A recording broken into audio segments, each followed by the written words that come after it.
next chaupai.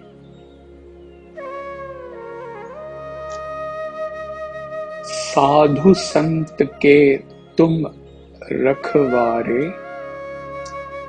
Asur निखंडन Ram Dulare. You are the protector of the sadhus and the saints. You are the destroyer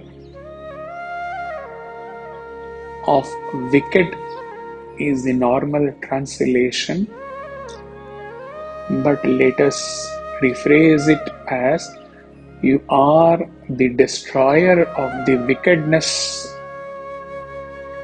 That is, you are the remover of the demonic qualities. And therefore,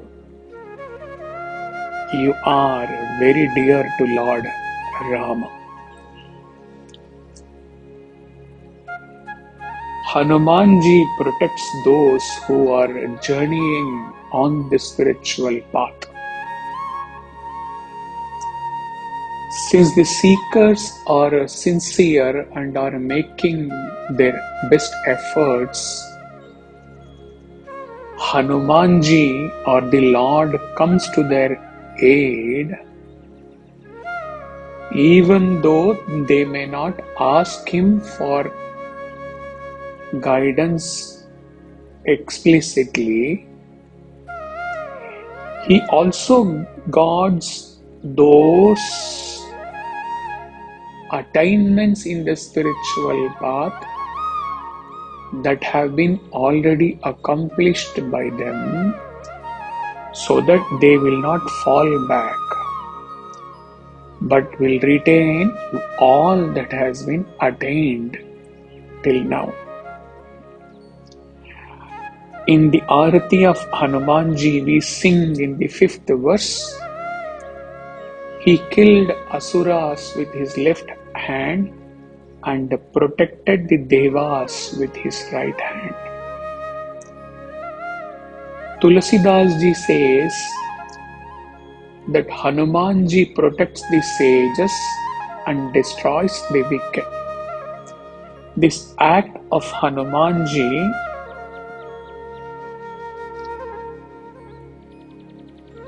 is exactly what Bhagavan said in the Bhagavad Gita, Paritranaya sadhuna vinashaya chadushkrita.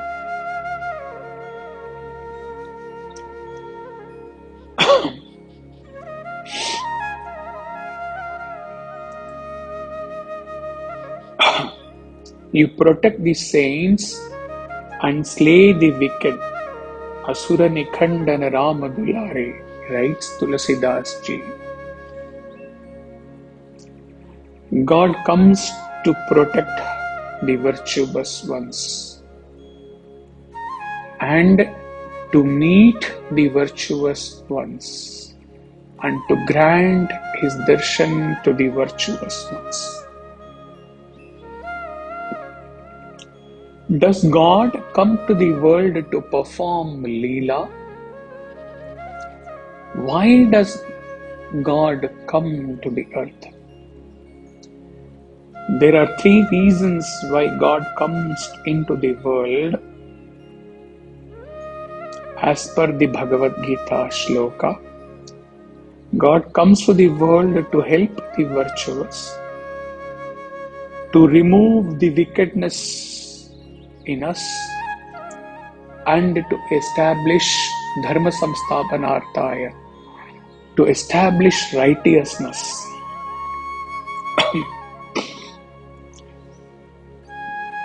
In the Gita, God has explained who is human.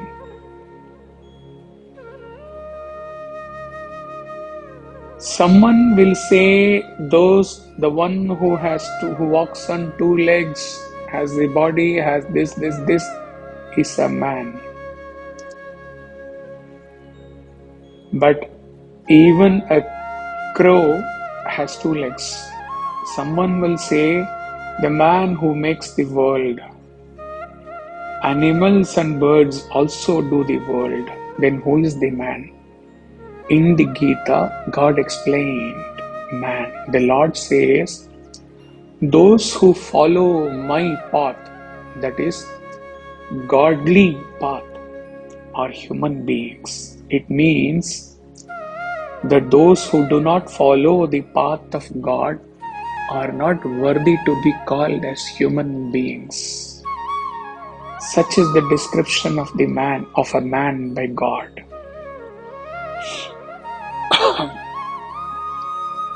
Saints also say that those who follow the path of God, please consider them as a real human beings.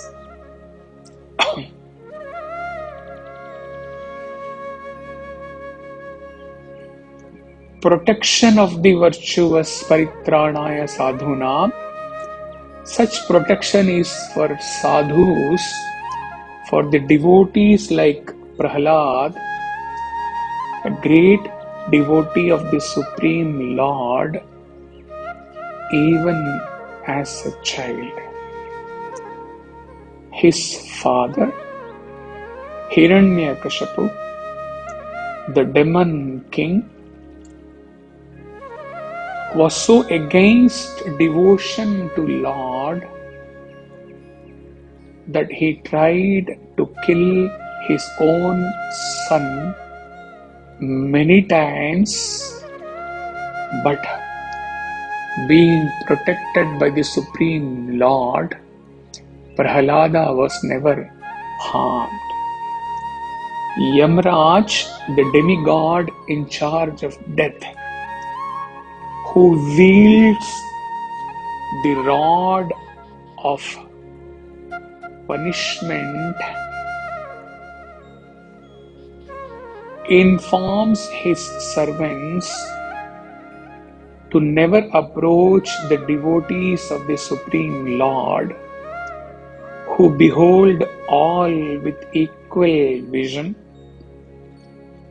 having taken the complete refuge in God, and are under his infallible protection.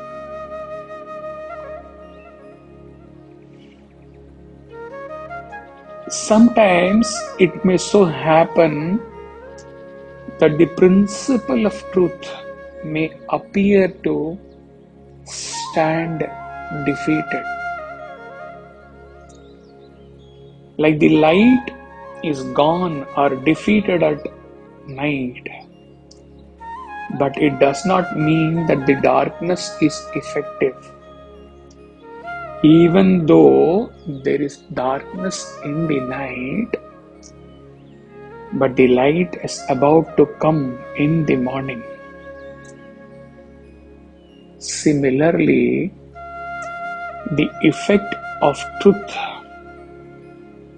principles sometimes diminishes. It would seem that there is no power in true principles, because the dance of the unreal is visible all around.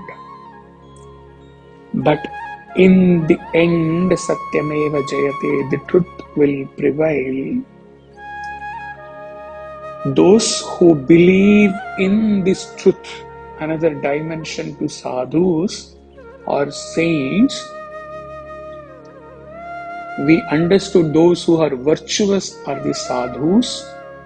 Here, we also say that those who firmly believe in Sat or Satyam or the one truth, self, are also considered as sadhus or sages.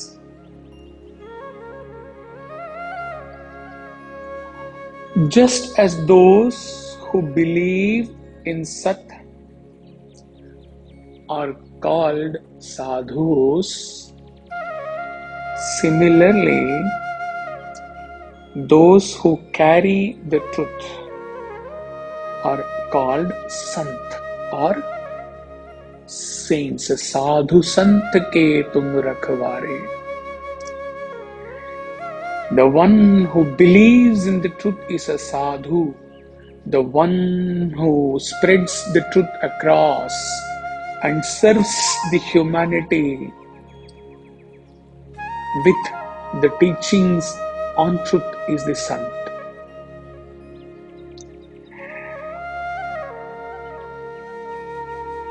These are the saints or the sons who takes the thoughts of God to the world.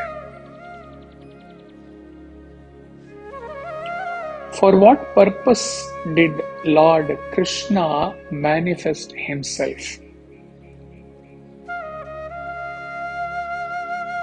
Anticipating such a question, Lord Krishna responds in the same shloka, for the protection of the virtuous and for the annihilation of the sinful and evil. To uphold the tenets and precepts of righteousness that makes Sanatana Dharma or eternal righteousness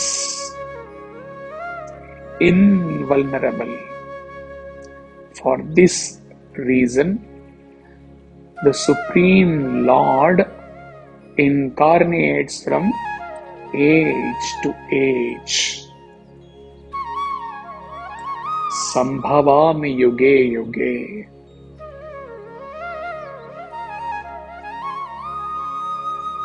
And what is to be protected and who or what is to be destructed and how?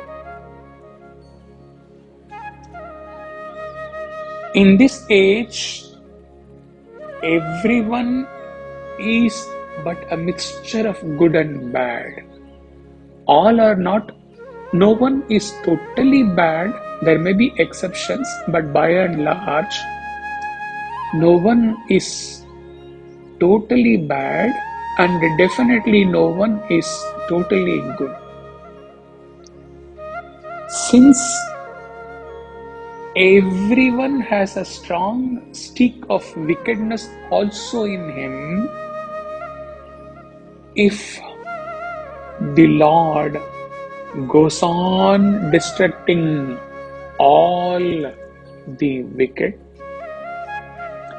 it may result in the extinction of the entire mankind. Instead,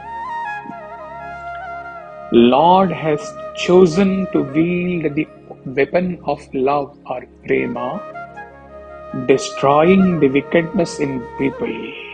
Thus, no one dies, but everyone stands a chance in this Sai era to be transformed.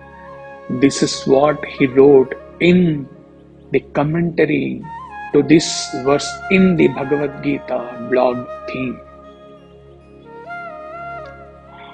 The foundation for this were already laid during the earlier avatar of Rama and Krishna, but it is in this age of Sai avatar that love has become the sole weapon. Swami says, in this Kali age, the wicked have to be reformed and reconstructed through love, through compassion. That is why this avatar has come unarmed, unlike Rama and Krishna. Each one had a weapon in the hand. This avatar, Swami said, declared that it has come with the message of love. I am love. always love. God is love, and wherever there is pure love and love only, that is God. Brother Sundar says while talking on this chopai, we will also elaborate on this further.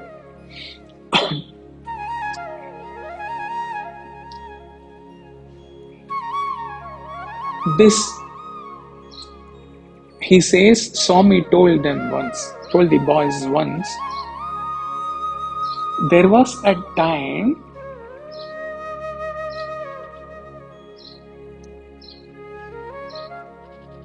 maybe several thousand years before, when there was no righteousness in evolution. There were human beings, no doubt. They were not asuras, but they all possessed the qualities of asuras, demonic in nature.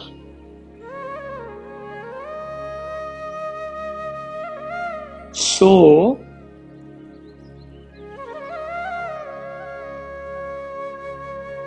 in order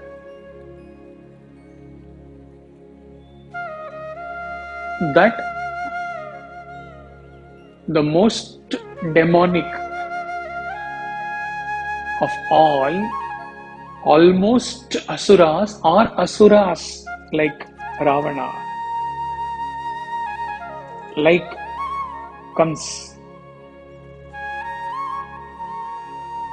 so that they do not spread wickedness all around the world, they had to be slain, they had to be killed. Asura Nikandana in Kali, as Swami already said, there is a mixture of human qualities and demonic nature. A good and bad is within each one of us.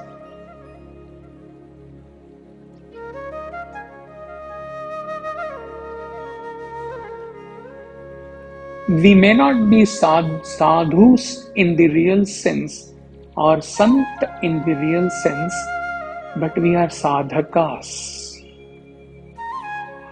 In their own approach, in the way suited to one's sanskara.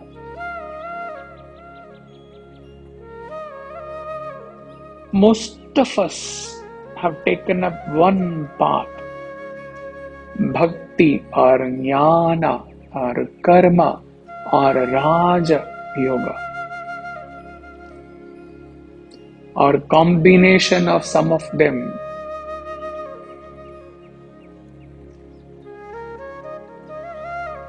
We are approaching God in our own way.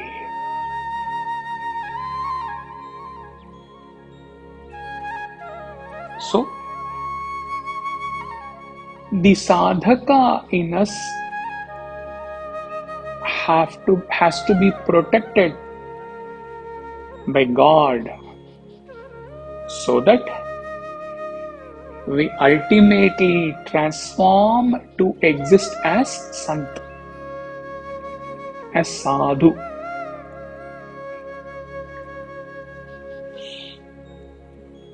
Extending the Bhagavad Gita shloka, though it is not in this chopai, we'll just touch upon it as per the commentary in the blog post.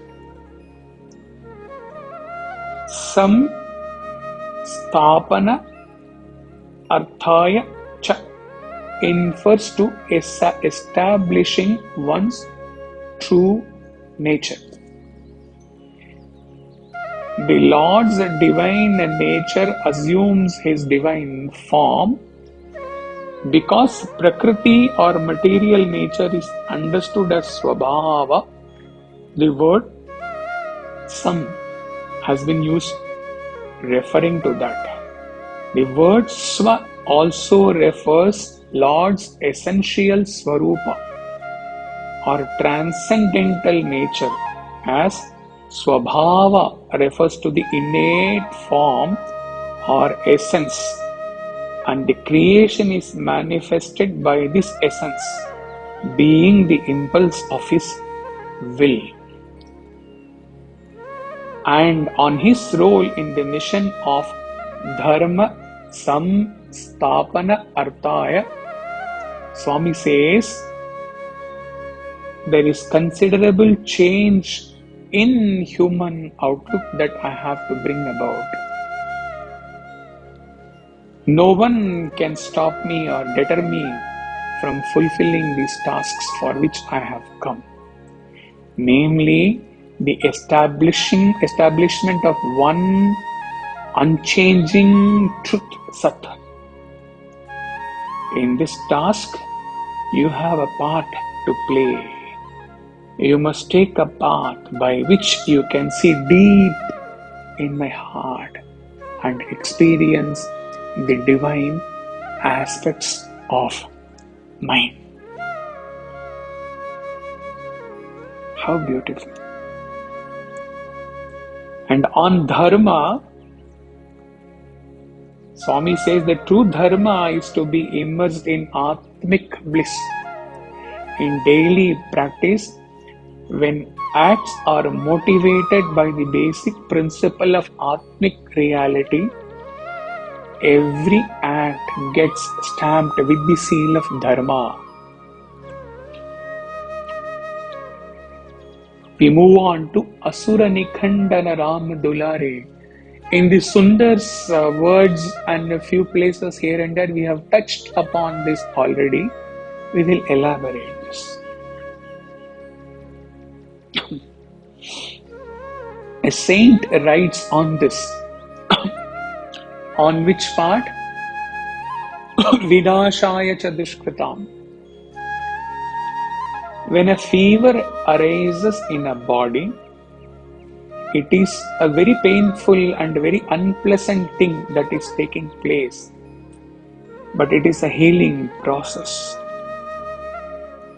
A big war is taking place within the body, and a heightened form of energy rises up into action in order to drive out all the toxic forces.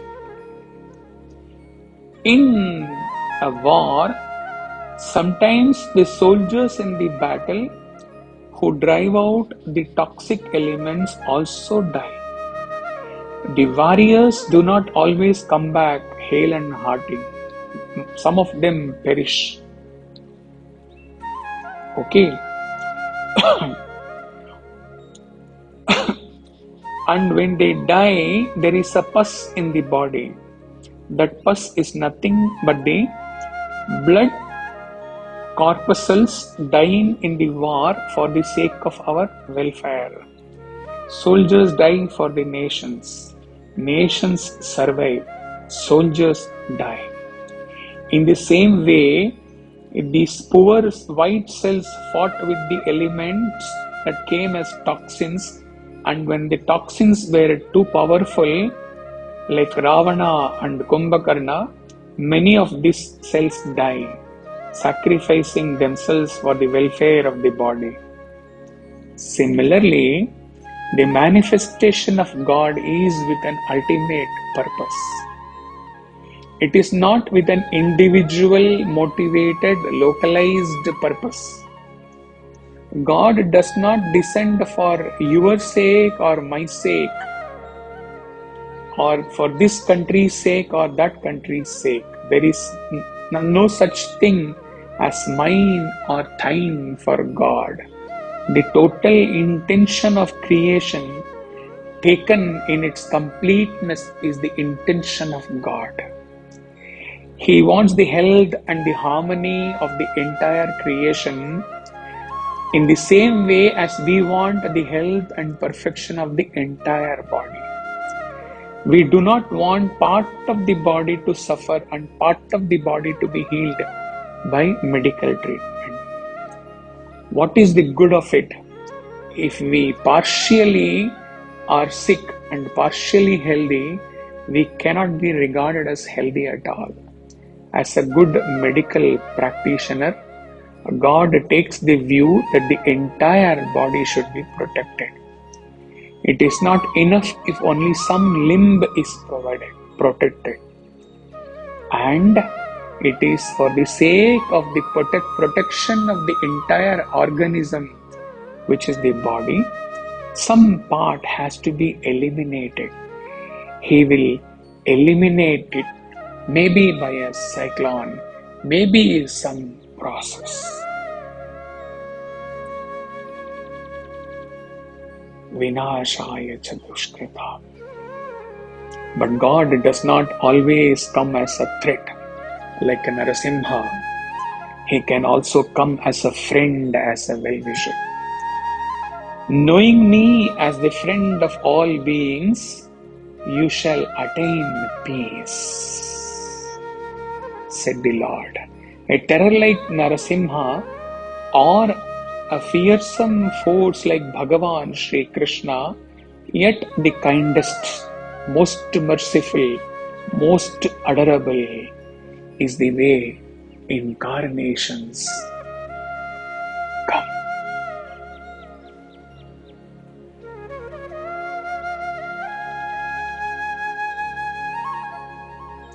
At a very subtler level, we can look at this commentary in this way.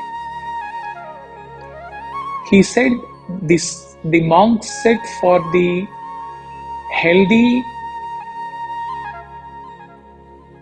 existence of the whole body, some part has to be eliminated or some part has to face the punishment. At a very subtler way, when we take up spiritual sadhana,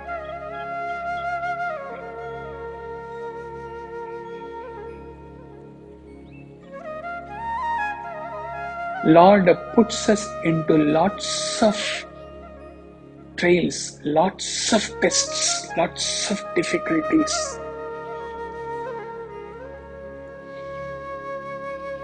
Right? A sincere sadhaka would vouch this. Tremendous tests and tremendous hardships. That is the subtlest understanding of elimination of a part, so that the remaining, the whole body is healthy. So we are put to tremendous tests and tribulations by the Lord, especially when we go nearer and nearer to Him as God with form or as God as self. And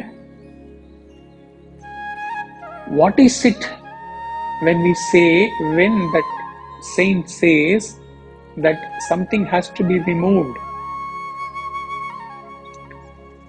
Whatever we have been holding on as very dear, very close to our heart,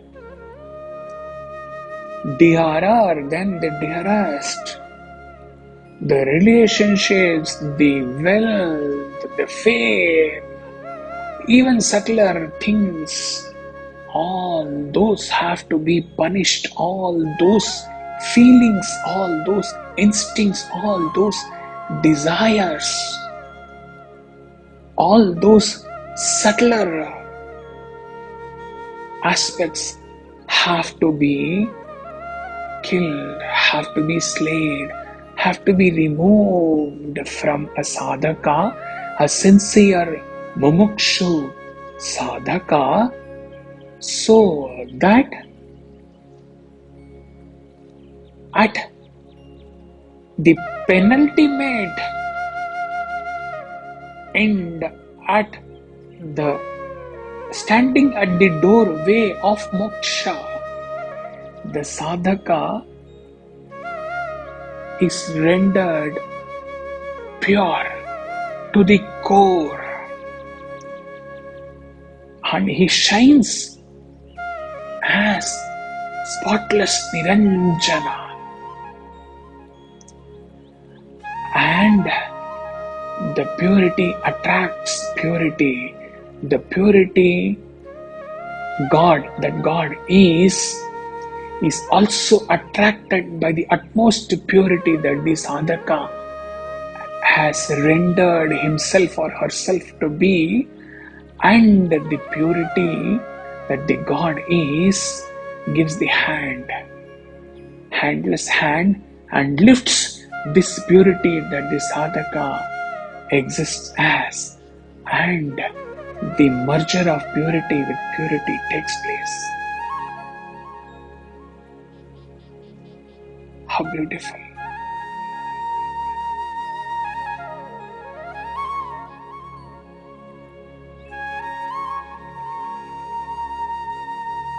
We may have the initial protection of God, but the ultimate rakhware, ultimate protection is the ultimate giving of His hand to us, for us to merge in Him, for His ultimate act of protection and upliftment and merger unto Him.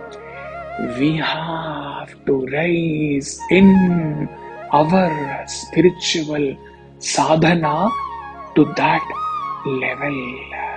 Nothing lesser than God. Otherwise, the purity cannot take an impurity unto itself. It doesn't work. Sadhakas. Spiritual journey is not an easy path. It is a path, especially for those who have passed through the sadhana chatushtaya and are lit up with the fire of mumukshutva. It is not an easy path. It is not a bed of roses. It's all full of thorns, full of obstacles, and all our impurities have to be burnt into ashes so that they never ever reoccur. And then we see the light of the day, the other side of the tunnel, as he often says, where Bhakta Vatsala Paramadayala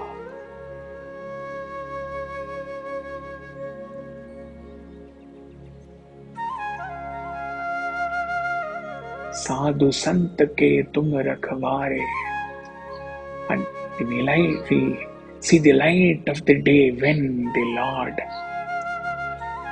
extends His handless hand, and you give your handless hand to Him, and He takes you from, as He puts the journey, spiritual journey, from the chaos, a city filled with chaos, a city filled with all dharma, adharma combination, from Delhi to relatively more pure Rishikesh and the purest Uttarkashi.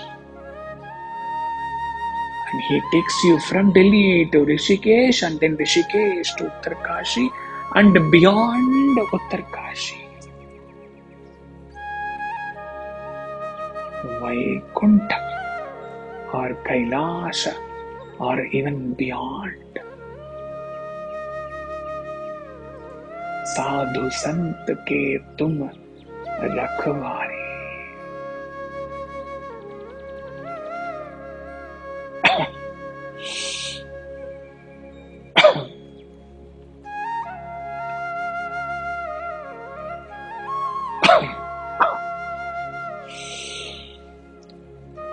The demonic qualities, this Sundar brings about an example.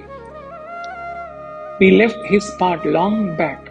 In the concluding, he pick up a couple of lines from his talk. The demonic qualities in sadhakas, he says, the same approach which God took thousands of years when predominantly demons prevailed cannot be taken him by now. That Swami also told in his words, which we went through. As human beings, the process of evolution is always upward. It doesn't come downward. Okay? Human being, as we study science, what was the shape of the human being? Okay, Australopithecus, Zinjanthropus, and all those things we study in the biology, in the school studies. And then ultimately the same human being with two legs stands straight, smart, handsome. Not only the body, similarly the evolvement has taken place in the spirit of the man, in the qualities of the man. He doesn't anymore stand as purely demonic. So, Asura Nikandana, Sundar says, actually, what does it means? He brings about an example. It is like removing the husks from the grain.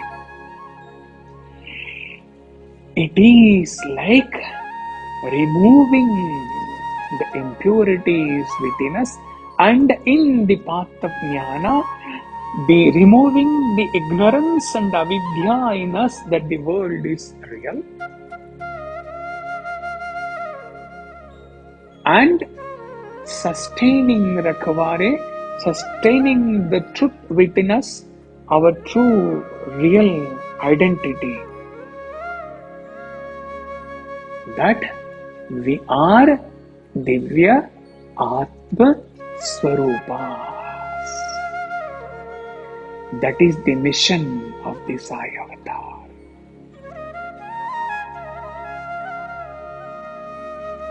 And subtlest way we can take, that is the mission of all incarnation, regardless of what they had to physically perform, depending upon the extent of demonic qualities that existed in that age. But as it has been roared and it has been revealed and declared in many sessions, many talks, Lord is embodiment of love and compassion. He can never kill, he can never punish.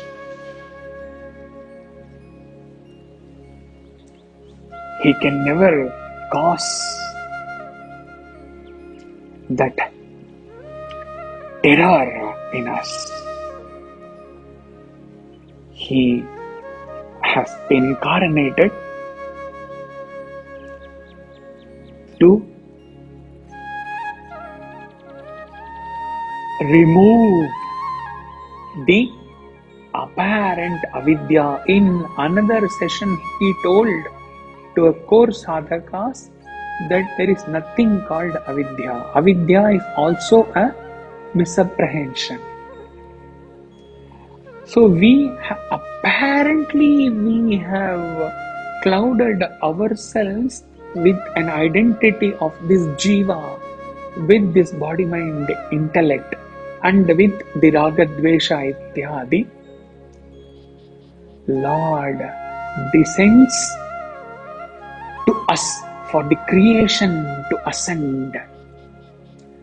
So, sadhu sant ke tum rakhware, he descends to chisel away, to remove all that we have clouded ourselves, to remove the ignorance in us, so that we also shine in the same pristine glory. as the Lord shines as Koti Surya Sama Tejas Swarupa.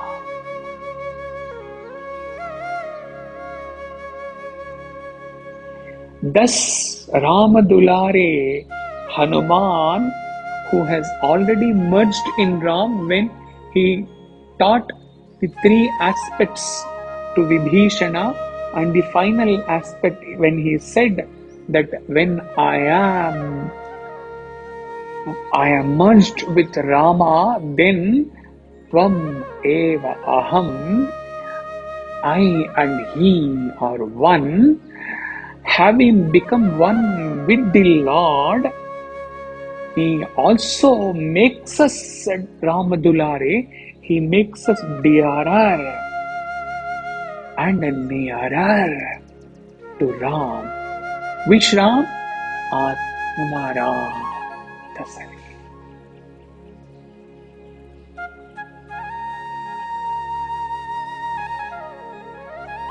Bajrang Bali ki Jai. Jai Shri Ram. Jai Sai.